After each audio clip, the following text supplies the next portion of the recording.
بسم اللہ الرحمن الرحیم۔ صفائی نصف ایمان ہے۔ یہ حدیث بچپن سے ہمیں پڑھائی جا رہی ہے اور ہم اکثر بچوں کو سمجھانے کے لیے اس حدیث کا استعمال بوقت ضرورت کرتے رہتے ہیں، لیکن کیا اس نصف ایمان میں صرف ہمارے خاندان اور ہمارے گھر ہی آتے ہیں؟ ظاہر ہے آپ لوگ باہر گلیوں اور سڑکوں کو تو صاف نہیں کر سکتے، لیکن آپ اپنی ذاتی حیثیت میں انہیں گندہ کرنے سے خود کو روک تو سکتے ہیں نا۔ صفائی کے لحاظ سے شہباز شریف کا دور ایک سنہرا دور تھا۔ لاہور کی سڑکوں کو روزانہ کی بنیاد پر دھویا جاتا تھا اور یہ سڑکیں شیشے کی طرح چمکتی تھیں۔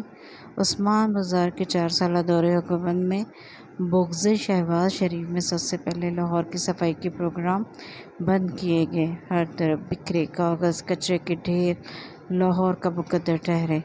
درمیان میں کچھ عرصے کے لیے حمزہ شہباز شریف جب آئے تو ایک دم دوبارہ سب متحرک ہو گئے۔ روزانہ کی بنیاد پر صفائی کا کام شروع ہو گیا۔ بقرعید اسی عرصے میں آئی، ایسا لگ رہا تھا جیسے وہ سر پہ کھڑا ہو کر کام کروا رہا ہو، لیکن یہ خوشی بھی عارضی ثابت ہوئی۔ محترم پرویز الہی صاحب کے پاس اتنی پریشانیاں ہیں کہ ایسے چھوٹے کاموں کے لیے ان کے پاس وقت ہی نہیں ہے۔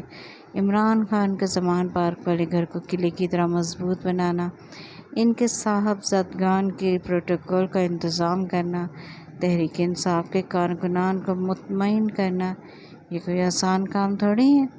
ایسے میں آدھے ایمان کی فکر کون کرے؟ میری حکمرانوں سے التجا ہے کہ اللہ کا واسطہ اور کچھ نہیں تو عوام کو صاف ماحول ہی دے دیں۔